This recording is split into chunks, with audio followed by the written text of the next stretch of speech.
بسم اللہ الرحمن الرحیم قال النبی صلی اللہ علیہ وسلم البادی بالسلام بریء من الکبر او کما قال علیہ السلام۔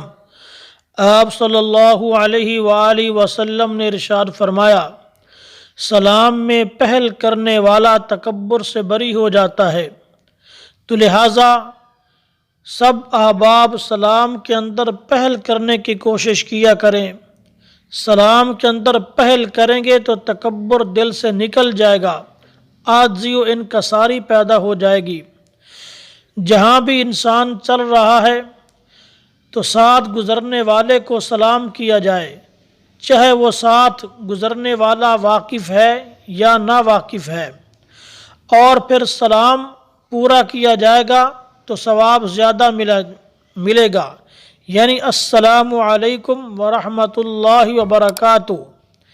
یہ پورے کلمات بولے جائیں گے تو 30 نیکیاں لکھی جائیں گی، اور جو جواب دینے والا ہے وہ بھی یوں ہی جواب دے وعلیکم السلام ورحمۃ اللہ وبرکاتہ۔ اور جب آپ صلی اللہ علیہ وآلہ وسلم اپنے گھر میں داخل ہوتے تو سب سے پہلے اپنے اہل خانہ کو سلام فرماتے، تو ہمیں بھی آپ صلی اللہ علیہ وآلہ وسلم کی سنت پر چلتے ہوئے گھر کے اندر داخل ہوں تو سب سے پہلے سلام کرنا چاہیے۔ پھر سلام کرنے کا طریقہ کیا ہے؟ دونوں ہاتھوں کے ساتھ سلام کیا جائے اور ساتھ زبان سے کہا جائے السلام علیکم ورحمۃ اللہ وبرکاتہ۔ ایک ہاتھ کے ساتھ سلام کرنا یہ خلاف سنت ہے۔ تو یہ سلام ہم جتنا عام کریں گے اتنی ہی زیادہ نیکیاں لکھی جائیں گی۔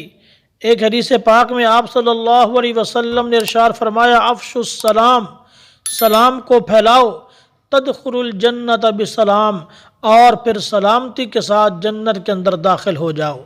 جنت کے اندر فرشتے بھی اہل جنت کو سلام کریں گے، خود اللہ تبارک و تعالی بھی اہل جنت کو سلام کرے گا۔ اللہ تبارک و تعالی ہم سب کو سلام والی سنت پھیلانے کی توفیق نصیب فرمائے۔